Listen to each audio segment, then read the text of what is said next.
Kajian Kitab.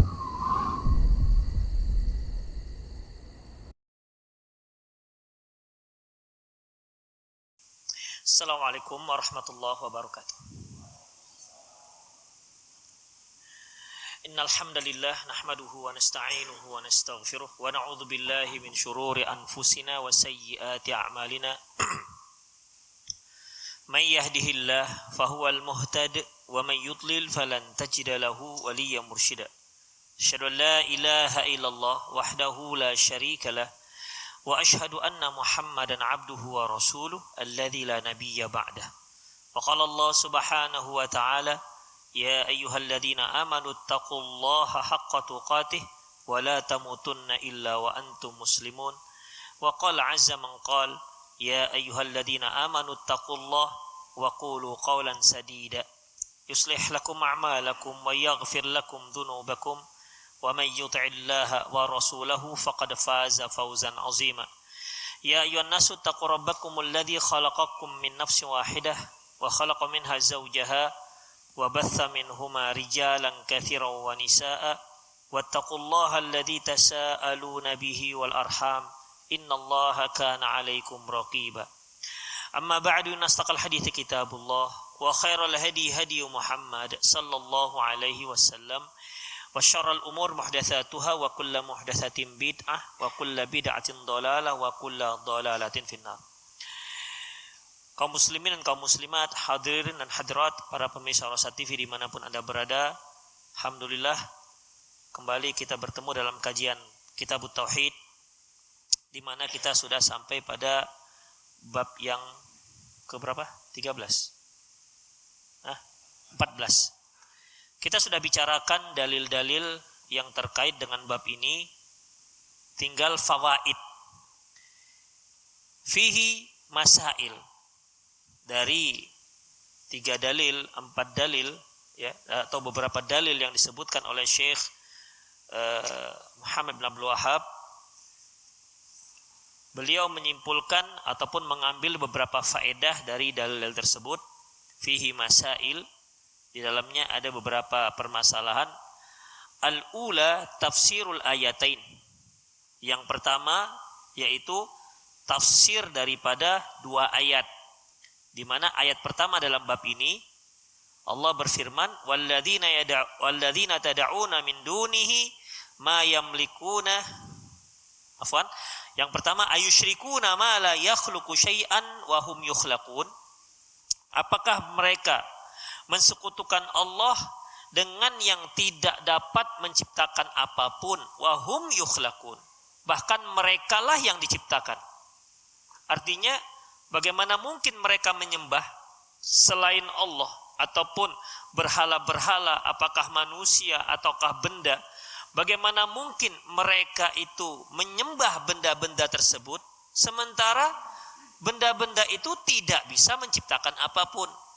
Kalaupun yang disembahnya adalah manusia, bagaimana mungkin mereka menyembah manusia? Manusia itu tidak bisa menciptakan apapun. Kalau mereka menyembah malaikat misalnya, bagaimana mungkin mereka menyembah malaikat, sementara malaikat itu juga tidak mampu menciptakan apapun, dan seterusnya. Demikian ikhwah, wahum yukhlaqun, bahkan mereka semua itulah yang diciptakan. Sudahlah mereka tidak mampu menciptakan, malah sebenarnya mereka yang diciptakan tentunya oleh Allah Subhanahu wa ta'ala. Demikian ikhwah. Ini menunjukkan bahwasanya tidak layak selain Allah itu disembah. Tidak ada yang layak selain Allah itu disembah. Yang layak itu hanya Allah Subhanahu wa ta'ala. Kemudian ayat yang kedua, walladzina tad'una min dunihi ma yamlikuna min qitmir, dan yang berdoa kepada selain Allah ataupun yang beribadah kepada selain Allah, yang mereka sembah pada selain Allah, ma yamlikuna min qitmir. Mereka tidak mampu berbuat apapun, tidak mampu menguasai apapun, min kitmir, walaupun sebesar kitmir, walaupun setipis kitmir. Ikhwah, perhatikan. Sayangnya tak terbawa saya biji apa ini. Di biji kurma itu ada 3 yang sangat halus. Pertama kitmir, yang kedua nakir, yang ketiga fatil.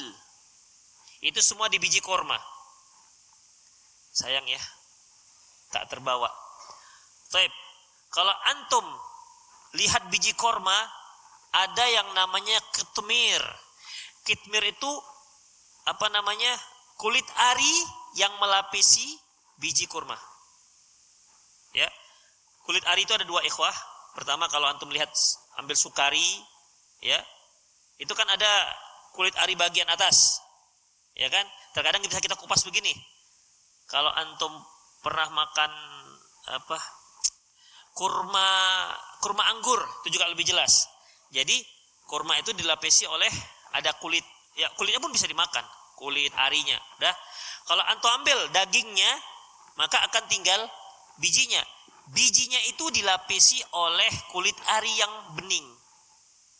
Itu disebut kitmir. Ada yang disebut fatil. Fatil itu kan biji korma itu kan belah tengah ya. Ya kan? Biji korma itu belah tengah. Jadi di belah tengahnya itu ada seperti benang. Itu disebut fatil. Ya mungkin kalau ada mercon ada patilnya ada. Apa namanya? Sumbu, patil namanya. Enggak ya? Jadi macam ada benangnya gitu tengah-tengah. Nah, itu fatil. Kalau antum lihat lagi di korma, di tengah-tengah itu macam ada titik. Jadi di sini ada belahnya, ya, yang menyelubungi ini namanya kitmir. Yang ada benang seperti benang yang melintang di sini, itu namanya fatil. Di tengah-tengahnya itu ada titik. Itu nakir namanya.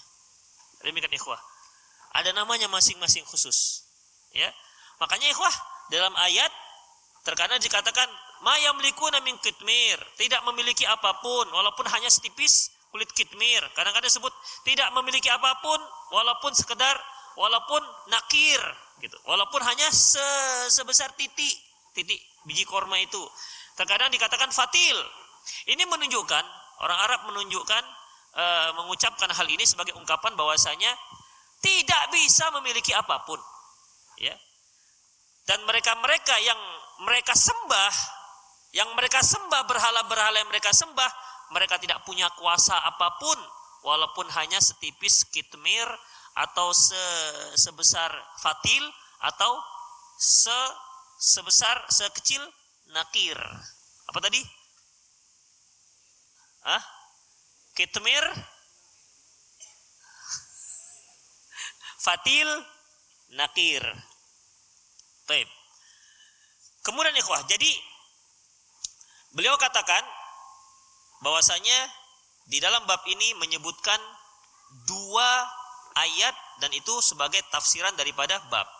Kemudian asani qissatu Uhudin, kisah perang Uhud. Yang mana kisah perang Uhud ikhwah?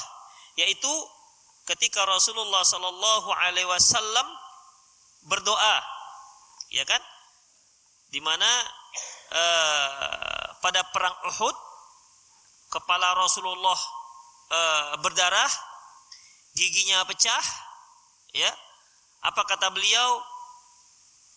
Kaifa yuflihu qaumun syajju nabiyahum. Bagaimana mungkin satu kaum sukses berhasil, artinya berhasil mendapatkan hidayah kalau mereka melukai nabi mereka. Nah, ini kisah terjadi pada saat perang Uhud, ya. Sebagaimana detailnya yang sudah kita jelaskan.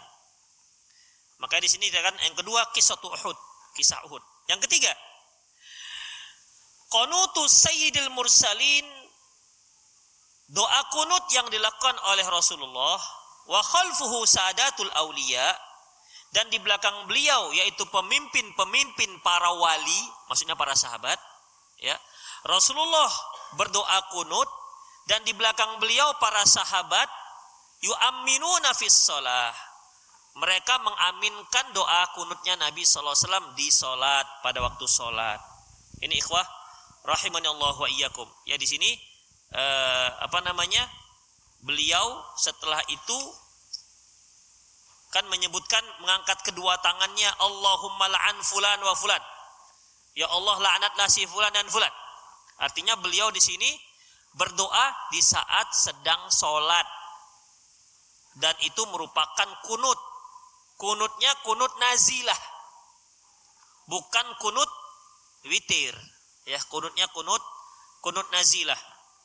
Nah, di sini yang ketiga disebutkan bahwasanya Rasulullah melakukan doa kunut nazilah dan diaminkan oleh para sahabat. Artinya disunahkan. Ya, disunahkan melakukan kunut nazilah. Apa kriteria kunut nazilah? Apakah kalau seandainya seperti tsunami kemarin, apakah nazilah? Atau terjadi gempa-gempa atau terjadi COVID, apakah juga perlu kunut nazilah? Ataukah ketika kaum muslimin dibantai oleh orang-orang kafir baru kunut nazilah? Yang mana kunut nazilah ini? Ikhwan rahimanallah, kita lihat yang keempat. Annal mad'u wa alaihim kufarun. Bahwasanya yang didoakan Nabi Shallallahu Alaihi Wasallam adalah orang-orang kafir pada saat itu.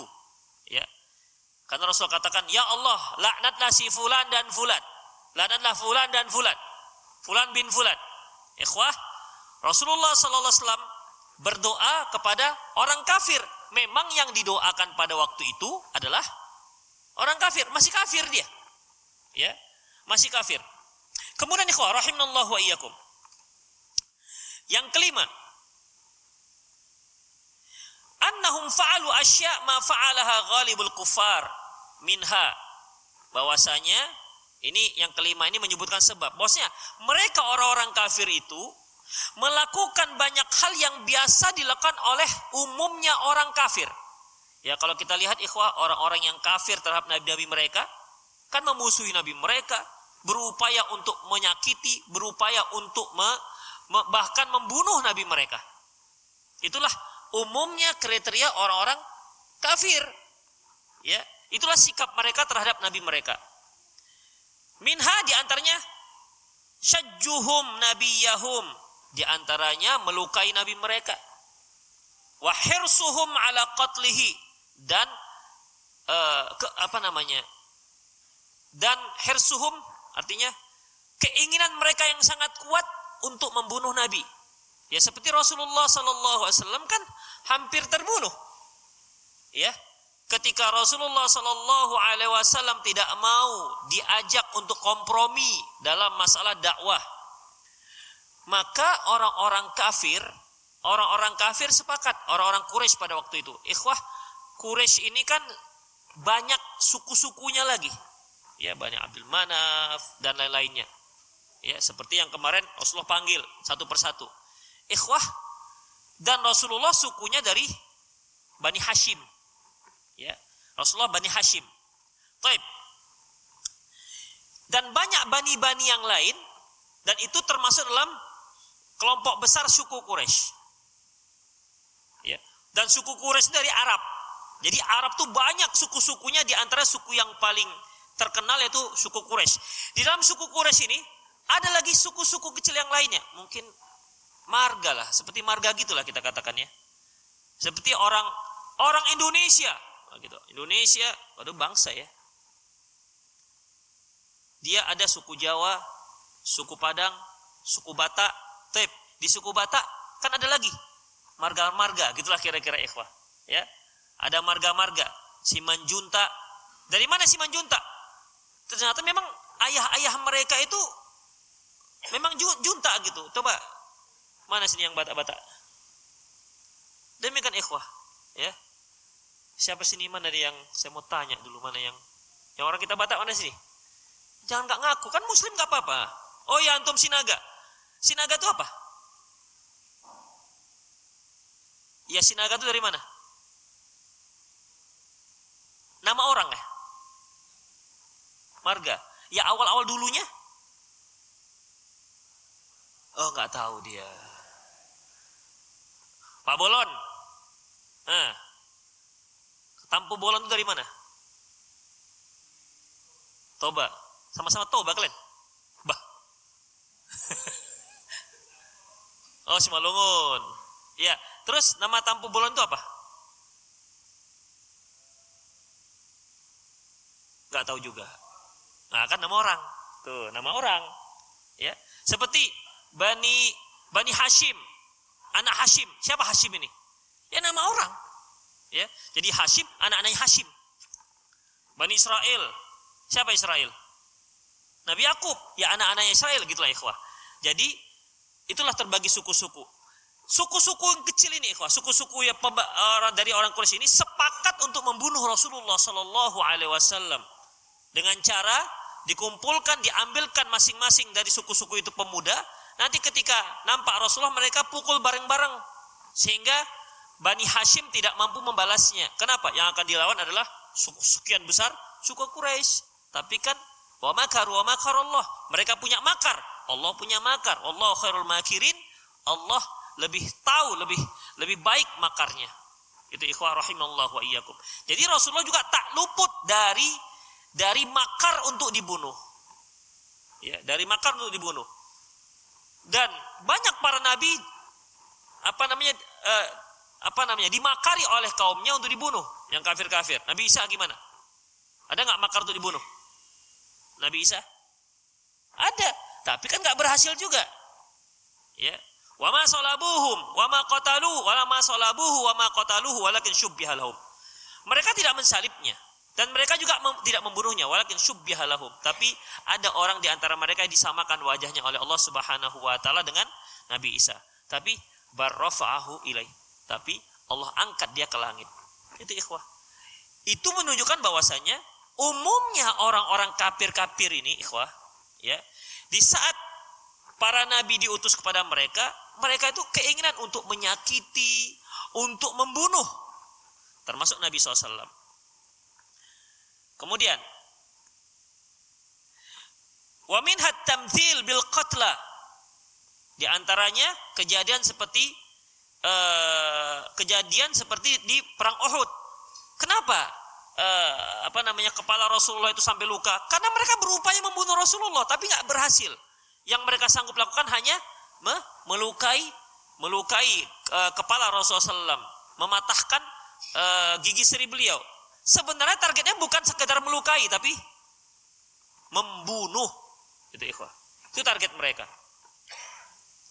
Dan di antaranya apa yang mereka lakukan? Mutilasi. Seperti kejadian pada perang Uhud. Apakah ada mutilasi? Ada. Mutilasi itu orang yang sudah meninggal, kemudian dicacah-cacah, dipotong-potong. Mutilasi, tamthil dalam bahasa Arab. Ya, itulah terjadi pada Hamzah, paman Rasulullah SAW. Ma'annahum banu ammihim, padahal yang mereka mau bunuh dan yang mereka mutilasi itu adalah sepupu-sepupu mereka sendiri. Ya kan Rasulullah Hamzah itu kan merupakan sepupu-sepupu mereka. Demikian ikhwah rahimani Allah wa iyyakum. Jadi di sini ikhwah, ya, menunjukkan bahwasanya umumnya orang kafir itu punya keinginan yang sama umumnya. Kemudian yang keenam, anzalallahu alaihi fi dzalika laisa laka minal amri syai'. Allah Subhanahu wa taala akhirnya menurunkan kepada beliau ayat laisa kamisli syai'. Laisa laka minal amri syai'. Ya Muhammad, itu bukan urusanmu. Ketika Rasulullah sallallahu alaihi wasallam berdoa, Allahumma la'an fulan. Ya Allah, laknatlah si fulan. Kemudian beliau menyebutkan beberapa nama. Turun ayat, laisa laka minal amri fi syai'. Muhammad, itu bukan urusanmu. Itu bukan urusanmu. Ketika Rasulullah katakan kaifa yuflihu qaum sajju nabiyahum, bagaimana mungkin satu kaum dapat hidayah sementara mereka melukai nabi mereka. Lantas beliau pun melaknat, berdoa dan melaknat mereka yang telah melukai nabi mereka. Allah turunkan ayat laisa laka minal amri fi syai'. Laisa laka minal amri syai'. Muhammad, itu bukan urusanmu. Itu bukan urusanmu. Demikian ikhwah rahimani Allah wa iyyakum. Jadi di sini ikhwah a'azani Allah wa iyyakum, di sini Rasulullah sallallahu alaihi wasallam ditegur oleh Allah Subhanahu wa taala. dari ayat ini juga tujuan daripada Syekh mengambil ayat ini maksudnya, sedangkan Rasulullah saja tidak mampu berbuat apa-apa, apalagi selain Rasulullah. Kan ayat tadi menyebutkan seperti itu. Kemudian Syekh Muhammad bin Abdul Wahhab menyebutkan hadis ini yang intinya sebenarnya bukan menceritakan masalah kisah, tapi intinya adalah ayat ini. Apabila Nabi SAW tidak mampu berbuat apapun, bahkan terhadap orang yang telah dia doakan terlaknat sampai ditegur oleh Allah Subhanahu wa taala, Muhammad itu bukan urusanmu. Masalah hidayah bukan urusanmu. Jadi kalau Rasulullah sallallahu alaihi wasallam tidak punya kuasa tentang masalah itu, bagaimana mungkin yang lainnya punya kuasa? Itu maksudnya, ikhwah. Ya. Kemudian selanjutnya, au yatuba alaihim au yu'adzibhum. Allah memberi hidayah, menerima taubat atau mengazab mereka. Artinya Allah punya kuasa. Apakah Allah akan membuat orang itu bertaubat ataukah Allah menyiksanya? Itu merupakan hak prerogatif Allah Subhanahu wa taala. Bukan hak Muhammad sallallahu alaihi wasallam. Ya. Jadi kalau Rasulullah sallallahu alaihi wasallam mendoakan mereka terlaknat, kalau Allah Subhanahu wa taala malah memberi mereka hidayah, menunjukkan gimana? Menunjukkan Rasulullah tidak bisa berbuat apa-apa. Itu ikhwah. Seperti yang telah kita bahas, ya, bahwasanya Rasulullah sallallahu alaihi wasallam bahkan menyebutkan nama-nama, ya, menyebutkan nama-nama orang tertentu seperti Sofwan bin Umayyah, Suhail bin Ammar, Haris bin Hisham. Ini seperti yang telah kita sebutkan. Nama-nama itu yang Rasulullah doakan. Maksudnya mendoakan keburukan untuk 3 orang ini. Tapi ternyata ikhwah, 3 orang ini malah masuk Islam dan sangat baik keislamannya. Dan meninggal dalam keadaan Islam. Dan mereka termasuk dalam kategori sahabat. Itu ikhwah. Makanya kita tidak boleh, ya, kita tidak boleh melaknat siapapun. Misalnya kita katakan mungkin ada orang zalim misalnya. Ya, ada orang zalim.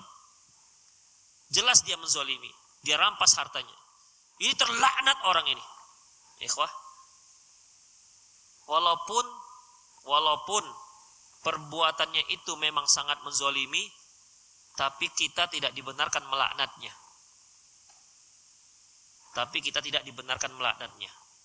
Demikian ikhwah rahimanallahu wa iyyakum. Ya. Seperti Rasulullah sallallahu alaihi wasallam ini dilarang oleh Allah Subhanahu wa taala. Yang ketujuh. Ya, yang ketujuh tadi, fataba alaihim faamanu. Akhirnya Allah Subhanahu wa taala memberi taubat kepada mereka dan mereka pun beriman kepada Allah Subhanahu wa taala. Yang kedelapan, qunutu fin nawazil, yaitu adanya qunut fin nawazil. Nawazil ini ikhwah musibah yang menimpa. Disunnahkannya melakukan qunut nazilah atas musibah yang menimpa. Ikhwah rahimanallahu wa iyyakum.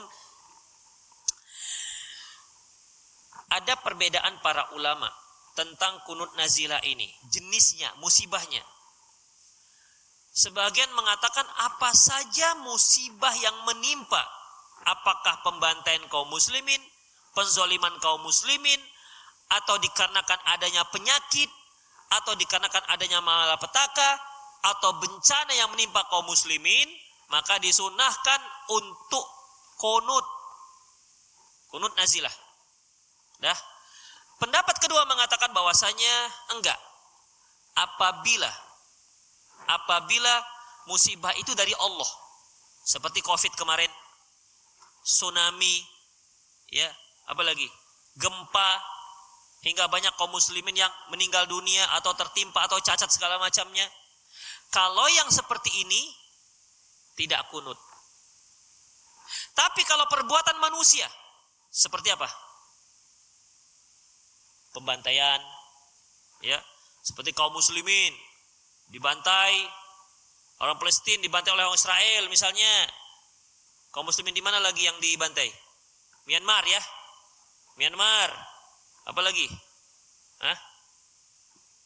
Suriah dan seterusnya. Itu baru kunut nazilah. Dan pendapat kedua ini yang memang lebih kuat. Allahu a'lam bishawab. Karena apa ikhwah? Karena pada zaman Umar bin Khattab itu pernah datang pandemi. Ya, pandemi taun. Sehingga banyak yang tewas, bahkan banyak para sahabat yang tewas karena terserang penyakit taun. Tapi tidak ada satu riwayat pun Umar bin Khattab melakukan kunut nazilah. Itu ikhwah. Tidak ada satu pun yang kunut nazilah. Ini menunjukkan bahwasanya ya Allahu a'lam bishawab, yang rojih, yang kuat Allahu a'lam, yaitu yang kedua, bahwasanya kunut nazilah itu dilakukan apabila memang perbuatan itu dilakukan oleh manusia. Adapun bencana, ya, penyakit itu tidak termasuk dalam kategori disunahkan untuk kunut nazilah. Allahu a'lam bishawab. Seperti ikhwah gerhana, ya. Gerhana kan juga tidak pernah terjadi kunut. Yang ada adalah salat gerhana. Apalagi musibah. Dia musibah dari Allah. Musim kering, kemarau, ada kunut? Yang ada salat isqa, ya. Yang ada salat isqa, bukan kunut. Itulah di antara dalil-dalil yang menguatkan pendapat yang kedua. Kemudian ikhwah, azinallahu wa iyyakum.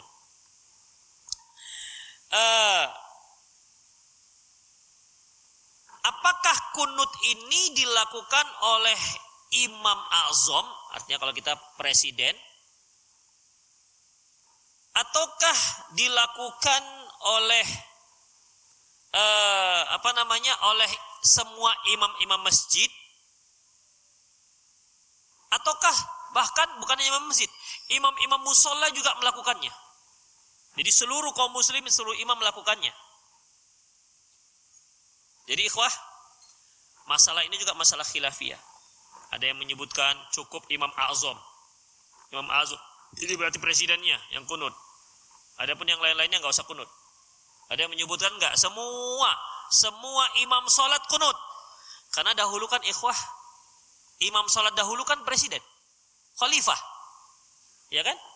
Dulu Abu Bakar radhiyallahu anhu menjabat sebagai khalifah. Presiden yang menjadi khatibnya siapa? Abu Bakar. Yang mengimami salat Abu Bakar. Ketika Abu Bakar meninggal, berganti dengan Umar. Itu sama seperti Rasulullah SAW. Rasulullah SAW, beliau sebagai pemimpin negara, beliau juga yang mengimami salat. Dan ini terus terjadi hingga akhirnya sampai pada zaman di mana imam-imamnya sendiri, sementara umaroknya sendiri, nggak bisa jadi imam. Kalau dahulu, masya Allah, seorang kepala negara dia yang mengimami, dia juga seorang khatib, dia juga seorang mufti, ketua Mahkamah Agungnya, ketua MK-nya, beliau juga. Kemudian apa lagi? Panglimanya, ya, panglimanya dia juga, insya Allah ya, bisa multi talenta gitu dan bisa selesai,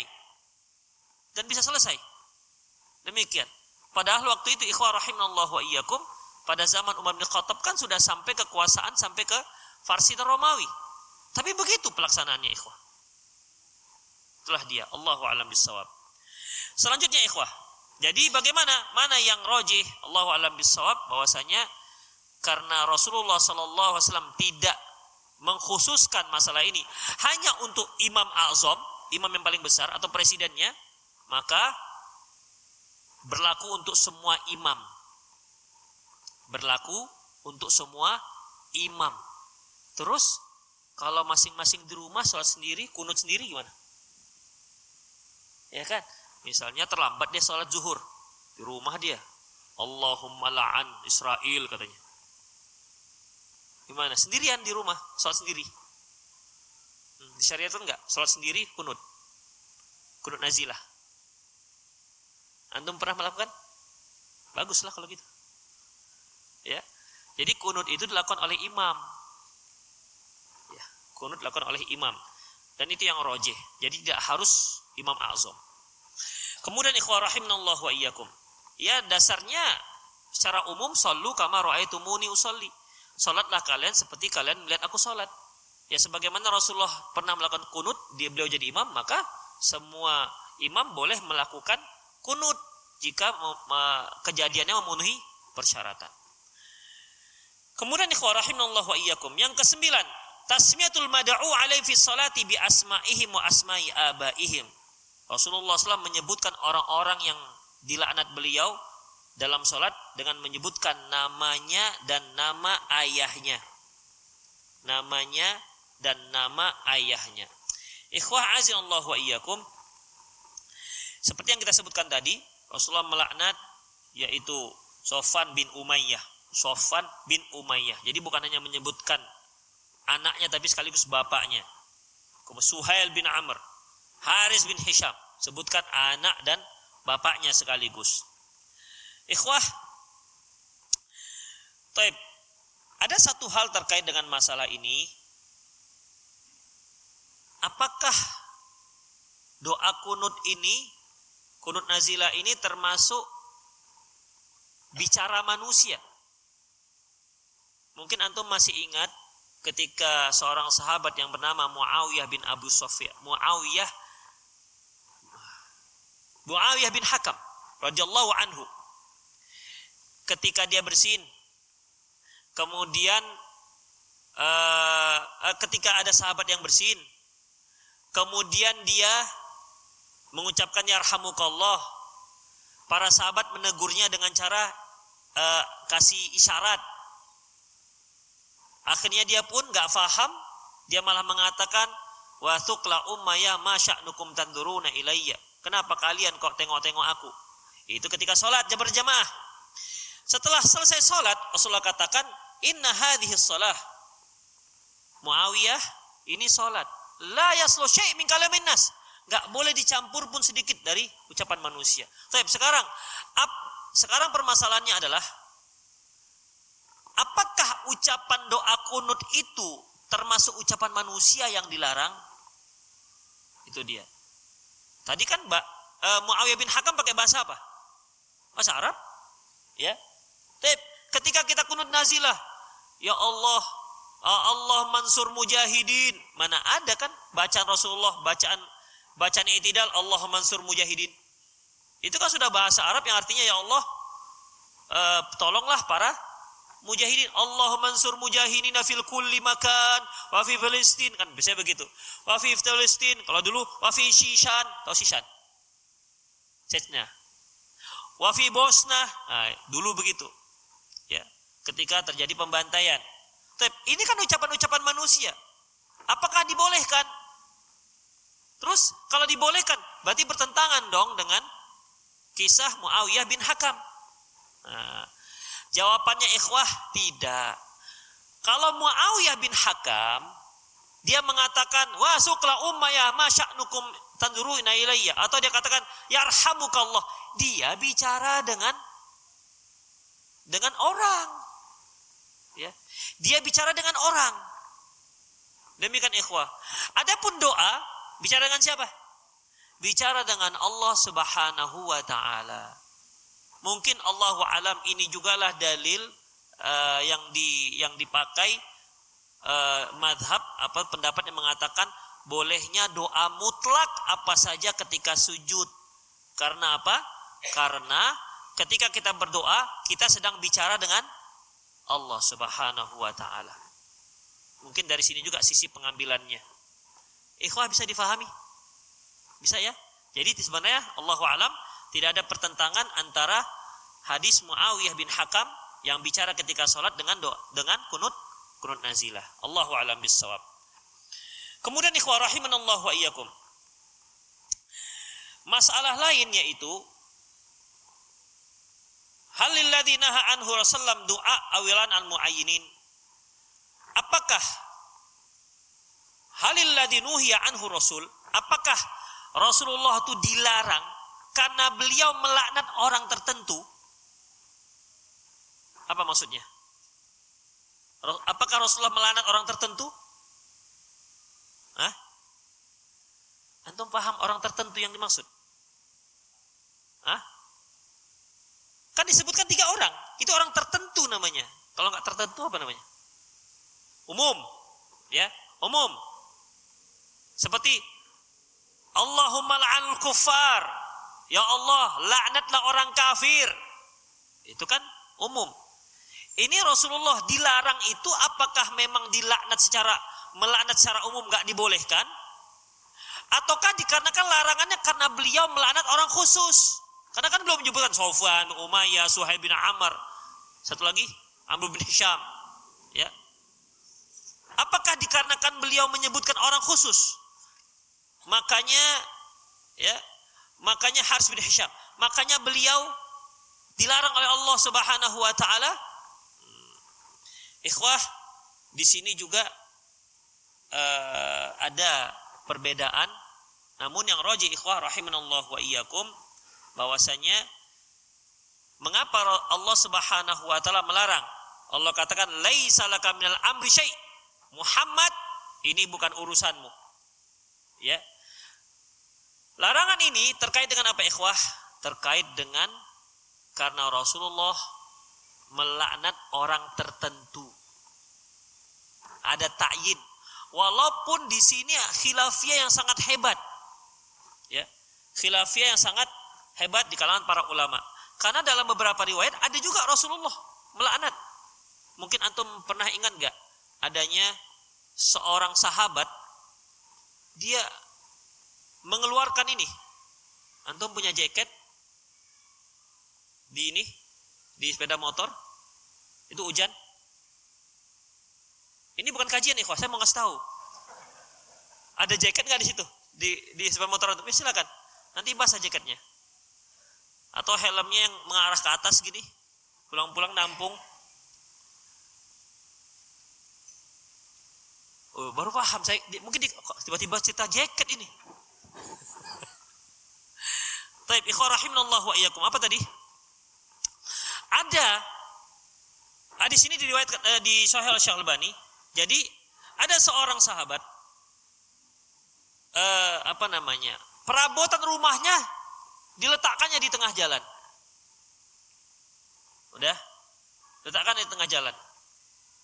Afwan, sebelumnya sahabat ini melapor kepada Rasulullah karena karena tetangganya suka mengganggu dia. Lantas Rasulullah katakan, gini aja, kamu keluarkan perabotmu di tengah jalan.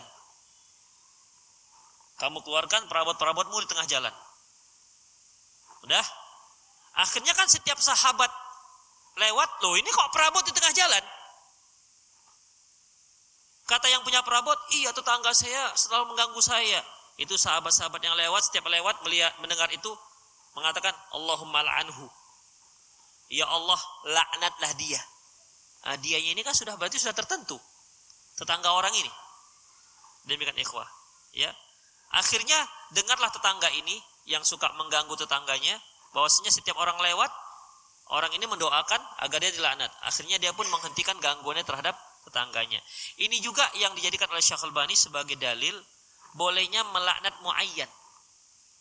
Ya, Allahu a'lam bis-shawab. Penulis buku ini yaitu ikhwah Syekh Muhammad bin Shalih Al-Utsaimin, ya, dalam kitab Al-Qaulul Mufid ala Kitab Tauhid, beliau juga tidak berani membuat kesimpulan apakah larangan ini dikarenakan secara umum karena beliau melaknat orang kafir secara umum, ataukah larangan ini karena beliau menyebutkan secara khusus. Karena kalau dikatakan secara umum, pernah para sahabat melaknat orang kafir secara umum. Bahkan sampai sekarang banyak para imam-imam kita, ya, melaknat orang kafir secara umum. Di Masjid Haram, kalau anda perhatikan doa kunutnya, melaknat secara umum. Demikian, ya. Demikian juga para sahabat melakukannya. Kemudian, apakah secara khusus yang dilarang? Ternyata juga para sahabat pernah melakukannya, seperti yang kita katakan tadi. Allahu a'lam bis-shawab. Kemudian ikhwah, azanallahu wa iyyakum. Di sini disebutkan bahwasanya al-manhiyu anhu huwa la'nul kufar fi du'a ala wajhi ta'yin. Jawabannya bahwasanya larangan tersebut yaitu melaknat kafir dalam doa secara tertentu. Amma la'num umuman fala ba'sa bihi. Adapun secara umum maka tak apa-apa. Ya, secara umum maka tidak mengapa. Wa qad thabata an Abi Hurairah annahu kana yaqnutu wa yal'anu kuffara umuman. Karena dalam riwayat yang sahih Abu Hurairah pernah melaknat orang kafir secara umum. Wala ba'sa bidu'ain al-kafir biqauli Allahumma arih muslimina minhu. Tak mengapa kita mengucapkan berdoa untuk orang kafir dan mengatakan, ya Allah, istirahatkanlah orang-orang muslim dari gangguan mereka. Maksudnya hentikan. Waqfihim syarrahu. Jauhkan mereka dari keburukan orang kafir. Waj'al syarrahu fi nahrihi. Dan jadikan keburukan itu kembali ke wajah-wajah mereka. Ini kan menyebutkan secara umum. Amma du'a bil halaki fa innahu mahallun nadhar. Afwan ikhwah. Jadi kesimpulan di sini sekali lagi saya ulang bahwasanya ada dua permasalahan. Apakah larangan itu dikarenakan Rasulullah sallallahu alaihi wasallam menyebutkan secara khusus namanya ataukah secara umum? Jawabannya ikhwah, Syekh Muhammad bin Shalih Al-Utsaimin mengatakan merojikan bahwasanya, perhatikan, kenapa Rasulullah dilarang? Karena beliau menyebutkan secara khusus. Ya, karena beliau menyebutkan secara khusus. Adapun secara umum dibolehkan. Tapi itu tadi saya katakan bahwasanya ada juga yang melaknat secara khusus. Demikian ikhwah. Namun secara umum sepakat para ulama membolehkan. Nah sekarang, bagaimana hukumnya kalau isi doanya, ya Allah hancur leburkan mereka. Lagi ceritanya ini. Kalau tadi kan laknat, ya. Kalau ini mendoakan agar binasakan mereka. Ya Allah binasakan Israel misalnya. Ya Allah binasakan orang-orang yang telah menzalimi kaum muslimin.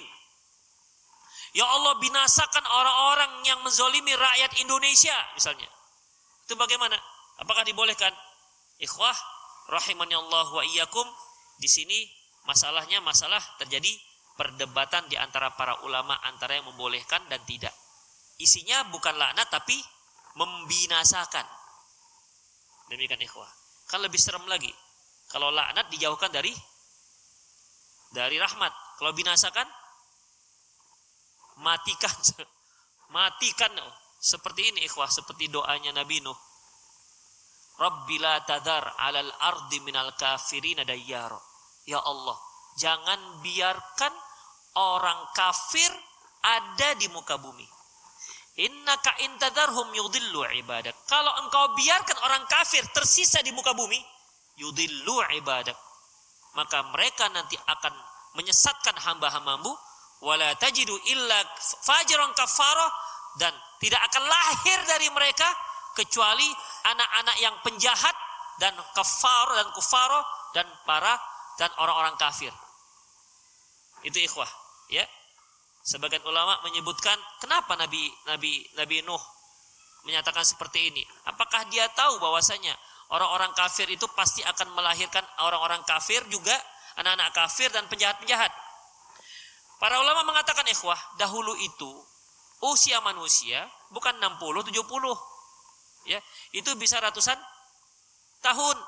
Nabi Nuh sudah melihat bahwasanya orang-orang kafir ini itu punya keturunan mereka rata-rata kafir semua. Coba, berapa tahun Nabi Nuh usianya? 950 tahun. Taib, nikah misalnya seorang manusia nikah usia 25 tahun. Meninggal enggak usah 900 lah, 800 tahun aja. Udah berapa generasi itu yang lahir. Mungkin kalau kita kan paling banyak ketemu cucu dan cicit. Mereka ini bukan ketemu cucu cicit. Mungkin cicit, cocot, cacat, cicit, cucu. Orang 800 tahun. Nabi Nuh 950 tahun. Berapa keturunan? Jadi Nabi Nuh alaihissalam sudah melihat ini. Ini orang-orang kafir nih Allah. Kalau engkau biarkan, Kalau engkau biarkan ada yang tersisa, ini nanti yang lahir dari mereka itu adalah yang kafir-kafir dan penjahat-penjahat. Makanya jangan sisakan. Itu ikhwah. La tadhar ala ardi minal kafirin dayyar. Jangan biarkan tersisa orang kafir. Makanya habis orang kafir pada masa Nabi Nuh. Ya, tinggallah yang naik kapal bersama Nabi Nuh alaihissalam. Taib ikhwah azallahu wa iyyakum. Yang ke-10 yaitu la'nul muayyan fil qunut. Bolehnya melaknat orang tertentu dalam kunut. Nah, ini tentunya kesimpulan yang kurang tepat dari Syekh Muhammad bin Abdul Wahhab. Ya. Ini kesimpulan kurang tepat. Kenapa demikian? Karena hadis jelas-jelas mengatakan tidak boleh, itulah kira-kira. Ya. Allahu a'lam bissawab. Yang ke-11, qissatuhu lima anzalallah alaihi. Bagaimana kisah Nabi sallallahu alaihi wasallam ketika turunnya ayat wa anzir asyiratal aqrabin, dan peringatkanlah keluarga-keluargamu yang terdekat. Di mana waktu itu Rasulullah kan memanggil ya Fatimah, apalagi panggilan banyak ikhwah, ya ya Abbas bin Abi Thalib, ya Sofiyah amma Rasulullah, ammati Rasulullah, ya Fatimah, itu dipanggil semua oleh Rasulullah ketika turun ayat wa anzir asyiratal aqrabin, dan peringatkanlah keluarga-keluargamu yang terdekat. Yang ke-12, jidduhu sallallahu alaihi wasallam fi hadzal amr bihaitsu fa'ala ma nusiba bi sababihi ila junun. Bagaimana kesungguhan Nabi sallallahu alaihi wasallam, saking sungguhnya beliau sehingga dikatakan gila. Ini biasanya ikhwah, kalau orang sudah terlalu giat, misalnya dia kerja dari pagi, malam, pulang pagi, begitu. Orang kan katakan, ini gila dia kerja ini. Begitu. Bukan berarti dia gila betulan. Ya. Gila di sini menunjukkan kesungguhannya. Walaupun ada juga gila itu artinya cuek. Dibawa gila aja. Nah, lain lagi ceritanya tuh, ikhwah. Jadi gimana? Antum, ana bawa gila aja. Maksudnya apa? Enggak peduli, itu lain lagi ceritanya. Ya, itu istilah baru. Istilah baru dan bukan itu yang dimaksud. Gila di sini ikhwah bukan gila tidak waras, tapi dikarenakan bagaimana Rasulullah sungguhnya dalam berdoa. Misalnya begini ikhwah, antum di pajak Kampung Lalang sana, ya. Kemudian dompet antum kecurian. Di tengah-tengah pajak, ya Allah, temukan dompet saya. Gitu, di tengah-tengah orang ramai yang sedang jualan. Tentu sebagian orang yang nggak tahu cerita, ada orang gila. Nah, gitulah kira-kira. Ya kalau dia tidak sungguh-sungguh, ya tentunya mungkin dia melipir sebentar ke masjid, dia doa, kan gitu. Tapi kalau dia saking terkejutnya sampai diangkat, ya Allah, dompet saya dicuri orang, ya Allah kembalikan, ya orang kan mengatakan dia gila, karena memang tidak pada tempatnya. Itu ikhwah rahimanallah wa iyyakum. Itu yang dimaksud, ya bukan Rasulullah itu gila tidak waras, tapi dikarenakan kesungguhan, saking sungguhnya beliau berdoa seperti itu ikhwah. Karena mungkin banyaknya gangguan dari 3 orang ini. Sehingga beliau gemes dengan orang ini. Kemudian ikhwah rahimanallahu wa iyyakum. Qauluhu lil ab'adi wal aqrab la ughni anka minallahi syai'a. Ucapan beliau baik untuk famili yang jauh maupun yang dekat dengan mengatakan aku tidak bisa berbuat apapun di hadapan Allah nanti, dan seterusnya. Itulah ikhwah azallahu wa iyyakum beberapa masalah ya yang disebutkan, diintisarikan dari dalil-dalil di bab ini. Demikian aku qouli hadza wa astaghfirullah li wa lakum. Wassalamu muslimin inna wal ghafur. Silakan jika antum ada yang mau bertanya, fadhal, atau para pemirsa kita yang di rumah, para pemirsa Rosyad TV di rumah, Anda jika ada pertanyaan silakan Anda kirimkan pertanyaan Anda di nomor yang tertera di pesawat televisi Anda, atau Anda juga boleh kirimkan ke nomor WhatsApp saya ini langsung, yaitu di 0813 600 661. Sekali lagi di 0813 600 661. Silakan antum yang mau langsung bertanya, fadhal. Ada yang langsung? Ya. Melaknat Syiah. Ikhwah, bolehkah melaknat Syiah? Boleh. Tapi secara umum. Kalau seandainya di situ orang Syiah Semoga Allah melaknat ente karena ente orang Syiah. Baru nggak boleh. Di satu pendapat. Apa itu suaranya? Kok ada doubling suaranya? Demikian ikhwah ya. Allahu a'lam. Ada lagi? Ya.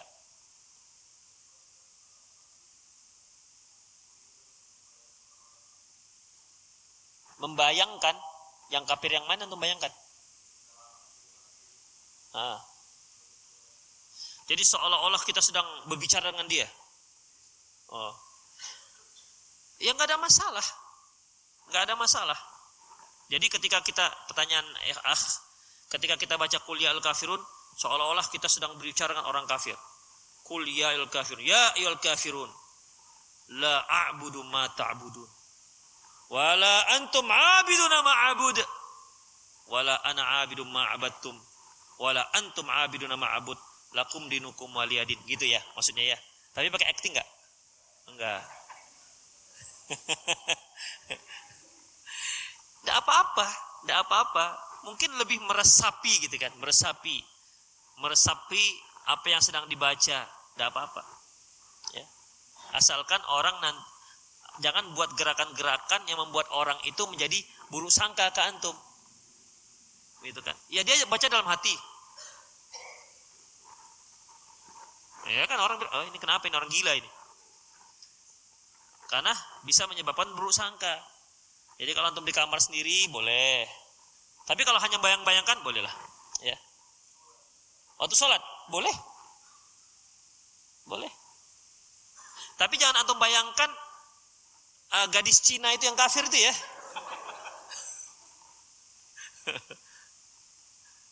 Jadi yang dibayangkan tetangganya orang Cina kan cantik pula. Kuliah ayyuhal kafir. Dibayangkan ketika sholat, jangan juga. Ada lagi silakan. Kita baca dulu ini. Jika imam kunut subuh, apakah makmum harus ikut kunut? Ini berapa kali pertanyaan ini? Ya. Jika imam kunut subuh, apakah makmum kunut subuh? Apa jawaban saya dulu? Itu jawaban ikhwah sebagaimana dijawab oleh Profesor Dr. Syekh Sulaiman Ar-Ruhaili. 3 jawabannya. Apabila, ini kata beliau nih, apabila dia meyakini itu merupakan sunnah, maka dia ikut apa yang dilakukan oleh imam. Apabila dia meyakini itu khilafiyah, maka dia juga ikut apa yang dilakukan oleh imam. Namun apabila dia meyakini itu bid'ah, maka dia tidak usah ikut dengan imam. Ada enggak pendapat yang mengatakan kunut subuh itu bid'ah? Ada. Ada. Jadi yang berpendapat demikian dia enggak boleh ikut. Tapi kalau yang berpendapat dia meyakini itu sebuah sunnah atau khilafiyah, maka dia wajib ikut. Mengapa demikian? Innama ju'ilal imam liyutamma bihi.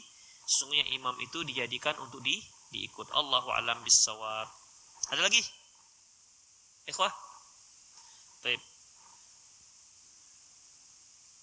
Assalamualaikum Ustaz. Bersabar terhadap gangguan tetangga yang sering karaokean, minum khamar dan buka aurat, ataukah boleh melaknatnya? Ikhwah, daripada antum masuk masalah khilafiyah, mendingan doakan saja semoga dapat hidayah. Memang ikhwah, kalau kita sudah emosi, enaknya tuh laknat memang ya. Iya, rasanya puas sekali rasanya.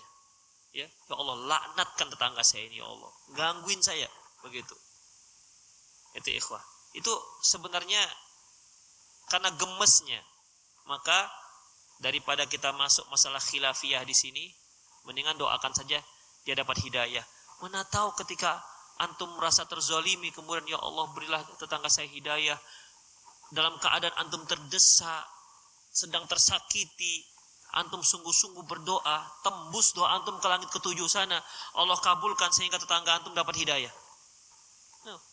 Lebih banyak untungnya kan ketimbang dilaknat. Demikian, Allahu a'lam bissawab. Ini minum khamar, buka aurat. Antum gelisah kalau dia buka aurat. Nanti di HP nggak gelisah. Ketika nengok betulan gelisah. Nah di HP putih kali. Orang pakai filter kan? Ketangga. Astagfirullah. Bukannya ditutup. Tapi begitulah ikhwah. Lebih baik doakan hidayah ketimbang doakan laknat. Allahu a'lam bishawab. Ada yang langsung? Bis? Baik. Apakah sikap lebih baik daripada manhaj lain yang merupakan apakah sikap lebih baik daripada manhaj lain juga merupakan sikap jahiliyah? Apakah sikap lebih baik daripada manhaj lain? Tidak mengerti saya ini. Apakah sikap lebih baik daripada manhaj lain juga merupakan sikap jahiliyah? Pertanyaannya saya nggak bisa difahami. Ada yang nanya langsung ikhwah? Ibu-ibu ada yang nanya? Tidak ada? Bis, pulang aja kita?